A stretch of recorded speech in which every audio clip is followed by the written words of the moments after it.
Ang nilalaman ng Module 3 natin ngayong ikatlong markahan ay may temang refleksyon ng kasalukuyan tungo sa kinabukasan. Nangangahulugan lang na kung ano ang ating mga panitikan ay magsisilbing daan tungo sa kinabukasan. Ano nga ba ang mga panitikan natin ngayon? Ito ay ang mga tinatawag na kontemporaryo. Ibig sabihin ng mga panitikan sa kasalukuyan. Yan ang ibig sabihin ng kontemporaryo. Mga panitikan sa kasalukuyan. At ito ay ang mga panitikang popular o mga sikat ngayon sa mga kabataan.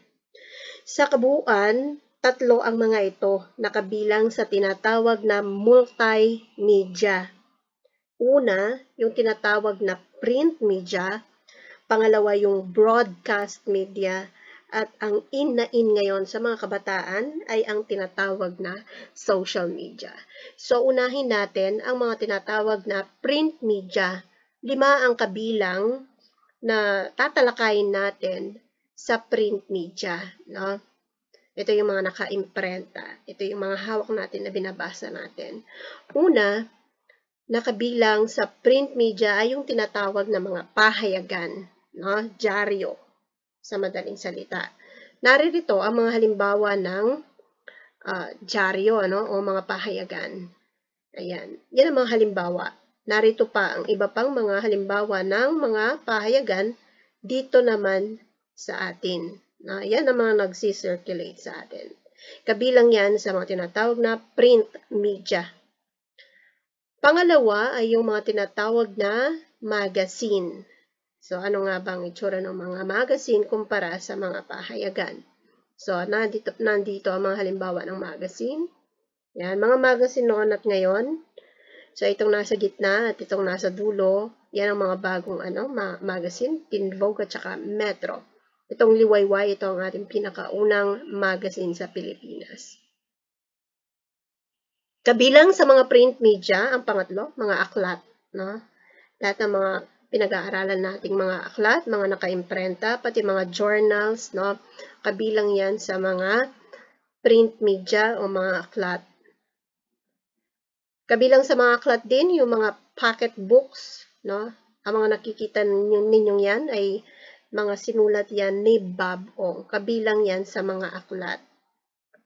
Okay. Pang-apat naman, nakabilang sa print media, ay ang comics. Alam natin kung ano ang itsura ng comics, ano? So, ang comics yan. Okay. Ang nakikita ninyong larawan ng comics ay yan ay medyo makabagong comics na. Narito ang isang halimbawa ng mga dating comics na. Yan, si Ken Koy, yan ang mga sinaunang karakter sa comics.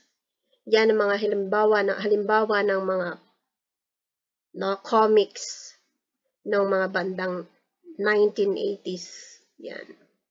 Okay? So, kabilang din sa print media, yung mga tinatawag natin ngayong mga kontemporaryong dagli. No? Yung mga pangkasalukuyang dagli. So, ano ba ang mga dagli? Ang dagli ay isang anyong pampanitikan na maituturing na maikling-maikli pa sa maikling kwento. Okay? Pero buo ang kanyang diwa, no? At kapupulutan ng aral ang mga tinatawag na kontemporaryong dagli. Kaya nga tinawag na dagli kasi mabilis lang siyang basahin. Okay? So, alin nga ba sa mga ito ang kinahihiligang basahin ngayon, no? Ng mga kabataan? Okay? So, unahin natin yung kabilang sa print media, no? Yung tinatawag nating pahayagan. May 2 uri tayo ng pahayagan. Una ay yung tabloid at ang pangalawa ay broadsheet. So, yan ang 2 uri ng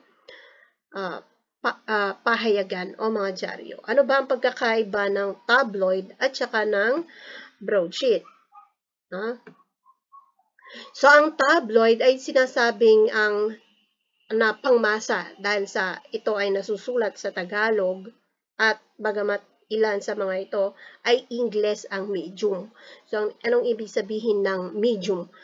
sa Ingles nasusulat ang mga ilang tabloid, pero karamihan ay nakasulat sa Tagalog. Kaya ito ay tinatawag na pangmasa. Bakit pa pangmasa ang tabloid?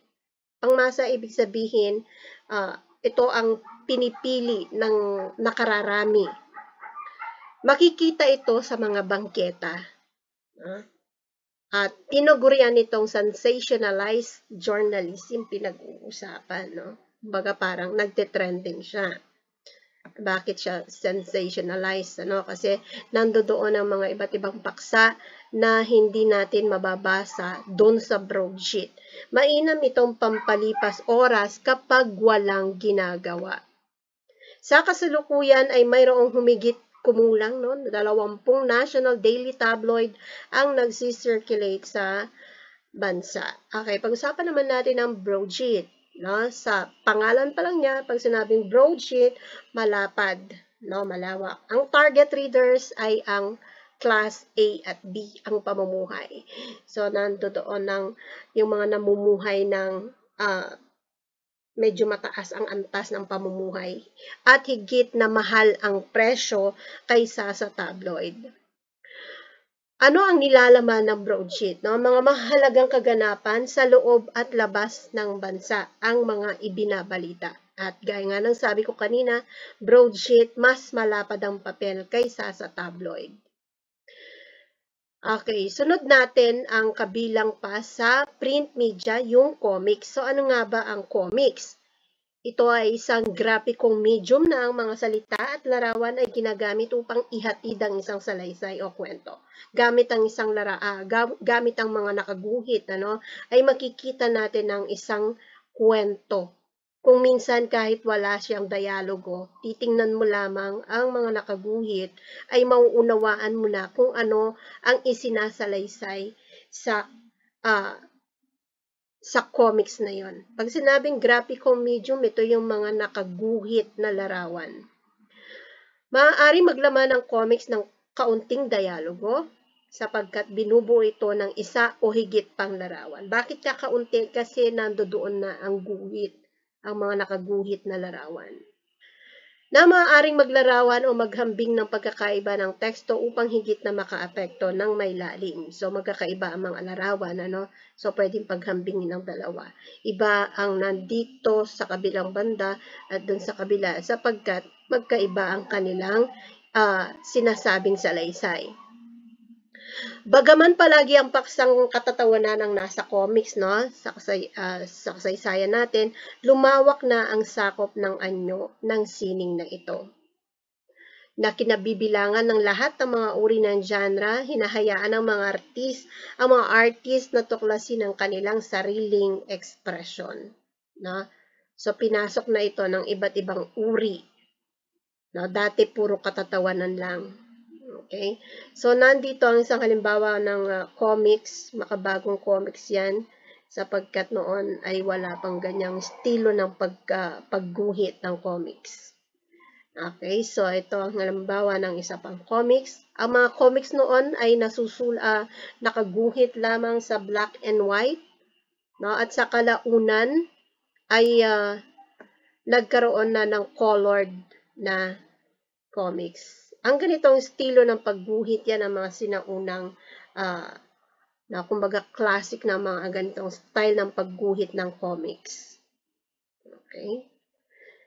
Isang makabagong halimbawa ng comics ngayon ay yung gumagamit tayo ng mga buhay na larawan ng mga comics, So naririto ang mga halimbawa ng comics na gumamit ng buhay na larawan. Ayan. So makikita ninyo may mga kahon dito. Ano ang tawag sa mga yan?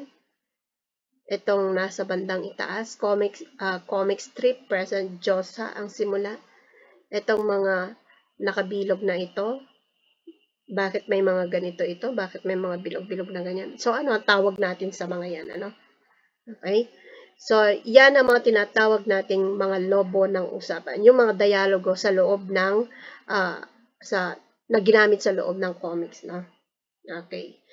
So, naririto ang isang halimbawa ng comics na kung saan ay gumawa kami ng isang halimbawa ng mga buhay na larawan upang makabuo ng comics. Ayan.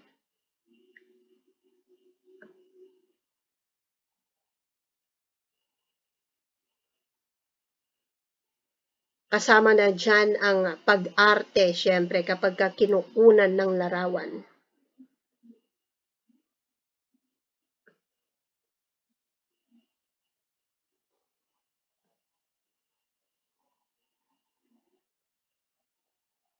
Okay. So, ano ang tawag natin sa mga lobo ng usapan na yan? Bakit magkakaiba ang kanilang mga hugis? No? Okay. So, ang tawag natin sa mga yan ay mga lobo ng usapan. So, yung nakakahon ay tinatawag na caption. Dito nakapaloob ang maikling salaysay kung ano ang makikita natin sa dun sa isang bahagi ng comics na yon, isinasalaysay niya ng kaunti. Dialogo ang tawag kapag ganito siya, ganito ang hugis. Pwede rin siyang pabilog, Itong lobo ng usapan naman na ito ay pag ginamit ito, ibig sabihin ay sa sarili lang niya siya nagsasalita. Ito naman na may iba't ibang matutulis, ito ay maaaring sumisigaw o kaya nagagalit. At ang ganitong hugis naman ay kapag ginamit ito ay patungkol lamang sa pagbulong. Bumubulong lamang siya kapag ito ang ginamit. Okay? So, sa susunod nating talakayan ay pag-uusapan natin ang mga bahagi ng comics. Yan. Maraming salamat sa inyong pakikinig.